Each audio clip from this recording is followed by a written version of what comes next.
É o tema que acaba por marcar o dia e nesta noite de informação privilegiada temos agora a análise internacional de Luís Tomé, professor catedrático e especialista em Relações Internacionais, e Carlos Gaspar, professor universitário, especialista também em Relações Internacionais. Boa noite aos dois. Obrigada pela presença. Professor Carlos Gaspar, vou começar por si e por esta clarificação. Um memorando de entendimento assinado de forma digital é muito diferente de um acordo. Há aqui uma série de compromissos e um nível de comprometimento que não está ao mesmo nível. Tem toda a razão. O que há neste momento é, passo o detalhe das assinaturas digitais, há um memorando de entendimento entre as duas partes, em 14 pontos, que define aquilo que se vai passar a seguir e enquadra, de certa maneira, o próximo round de conversações.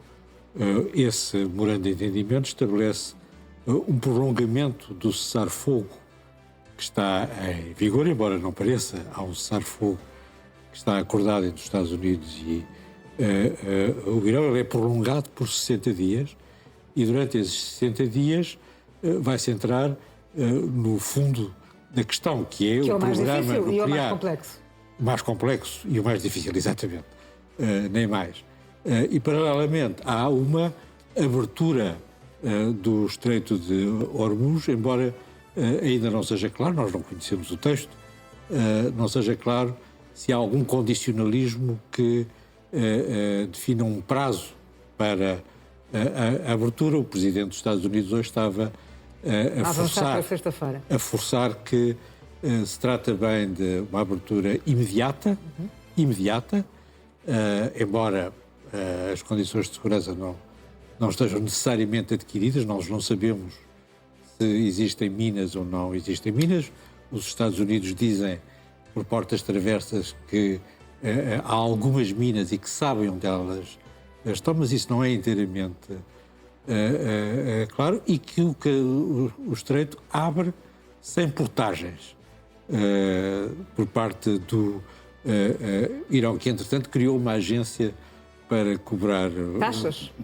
Portagens, exatamente, no Estreito de Hormuz. Os portugueses faziam a mesma coisa no século XVI, portanto há precedentes para essa matéria. Portanto há aqui alguma ambiguidade que também vai ser preciso esclarecer. Em todo o caso, é um passo importante, é um passo que confirma o fim da guerra e confirma, sobretudo, que nem os Estados Unidos nem o Irão querem continuar a guerra.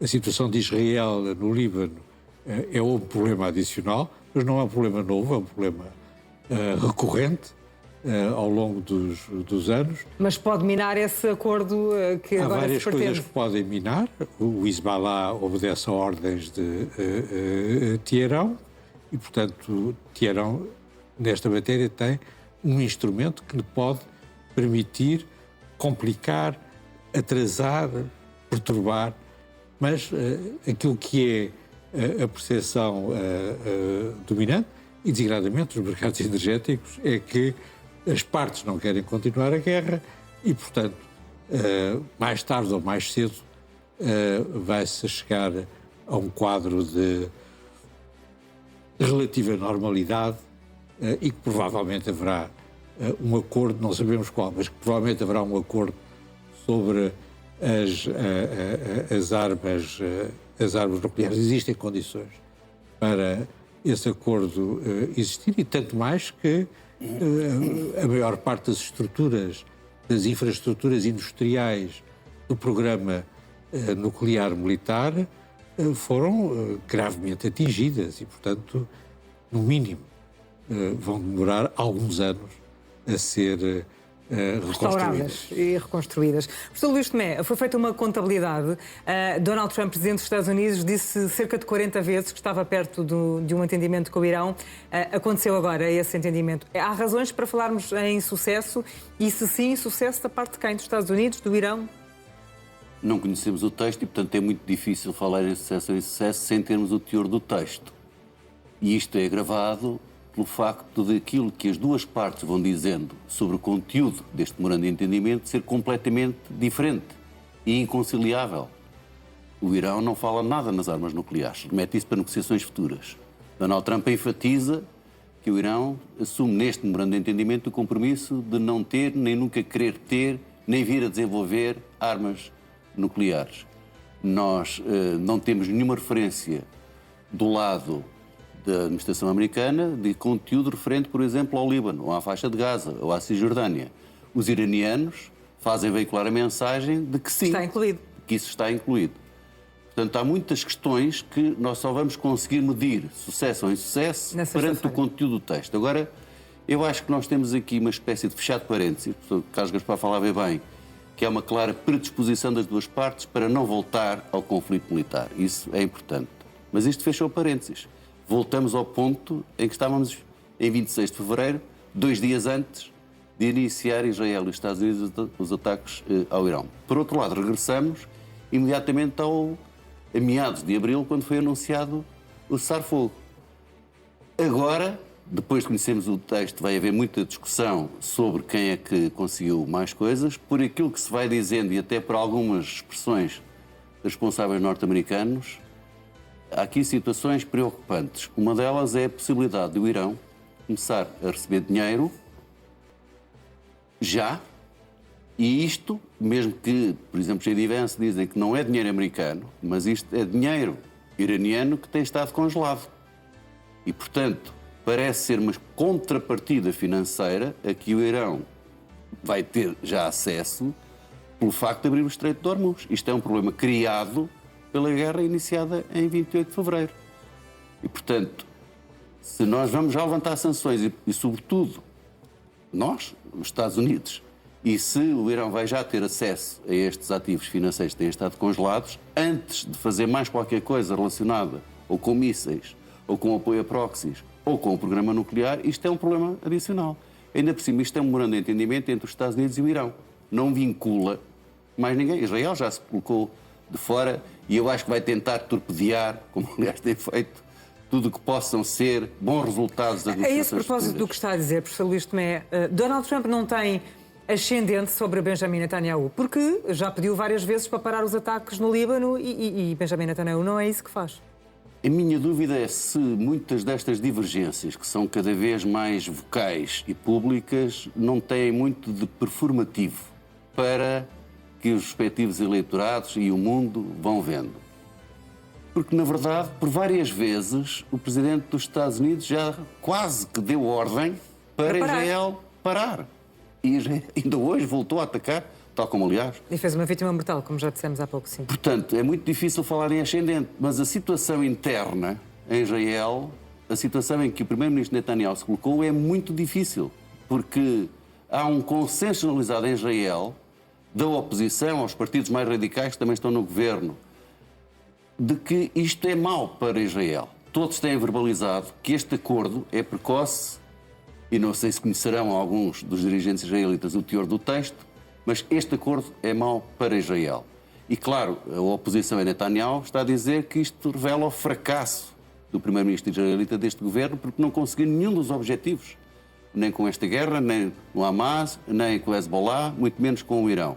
Os outros estão a dizer que, desde logo dois dos ministros de Netanyahu, que é hora de dizer não a Trump. Portanto, de facto não sabemos qual é o ascendente que verdadeiramente tem, e eu tenho dúvidas que, por muito que, e certamente vamos assistir a esforços do presidente Trump e de outros membros desta administração a tentarem travar Israel, eu duvido que o consigam fazer totalmente, porque Netanyahu tem que dizer internamente que alcançou alguns dos objetivos. Hoje mesmo ele disse, quando lhe foi perguntado na conferência de imprensa o que é que ele tinha conseguido, que no fundo pararam o programa nuclear Irão e salvaram Israel disto. Mas nós não sabemos o estado de facto em que está o programa nuclear, em que condições está o urânio enriquecido. Portanto, é um dilema bastante complicado até para a relação Netanyahu e Donald Trump.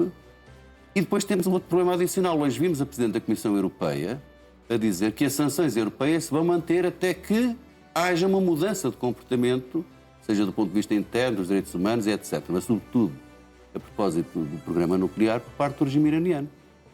E, portanto, nós podemos começar depois também a ter outro tipo de tensões e dificuldades na implementação e das negociações futuras, porque nem todos os próprios aliados dos Estados Unidos, se calhar, estão na mesma linha, com a mesma pressa e com os mesmos interesses de rapidamente arranjar uma solução para poder sair desta para outra questão. E, portanto, diria que a parte mais difícil ainda está por vir. Claramente.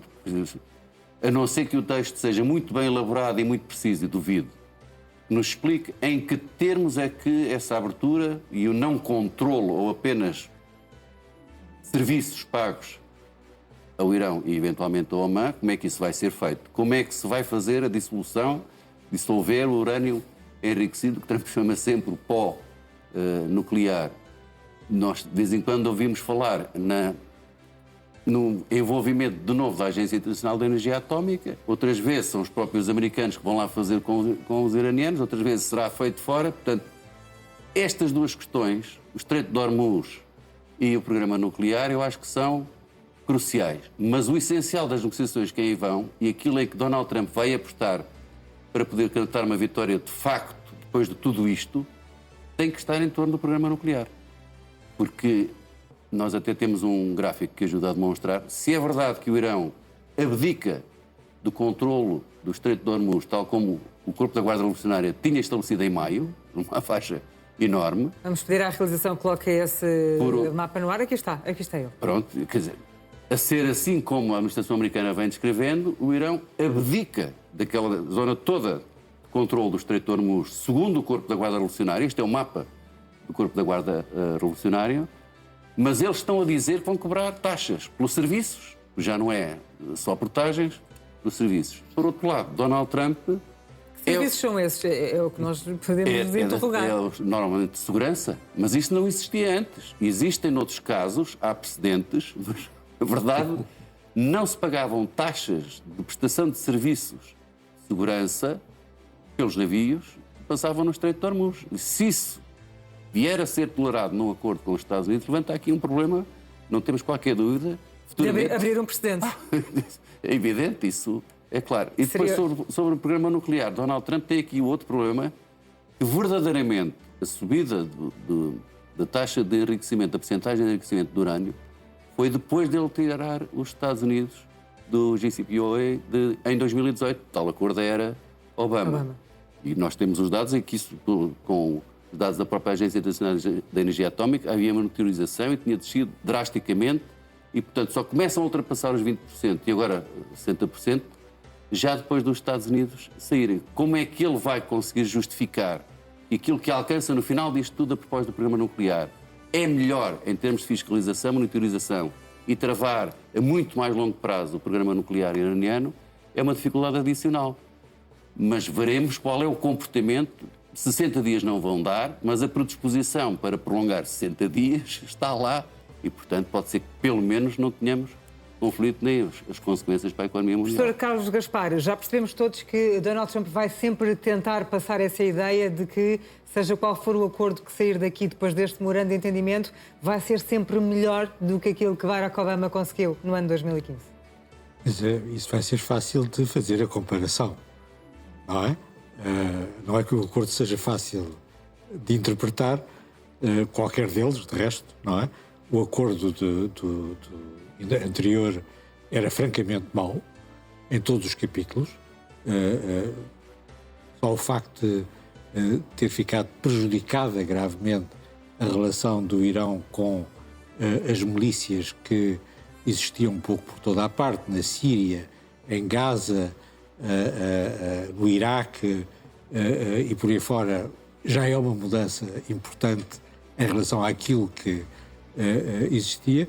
A destruição de uma parte substancial das capacidades militares iranianas também é um facto que condiciona a comparação e, designadamente, toda a parte dos mísseis, mas, sobretudo e mais importante, eu acho que o que vale a pena sublinhar, independentemente das narrativas do Irão e dos Estados Unidos, é que se fechou um ciclo em que o Irão quis pretender a hegemonia no Médio Oriente. Isso terminou e durante os próximos anos, durante os próximos 10 anos, o Irão não está em condições, não tem as capacidades políticas nem militares de retomar, para voltar a ter essa pretensão. Mais tarde saberemos se... Sr. Carlos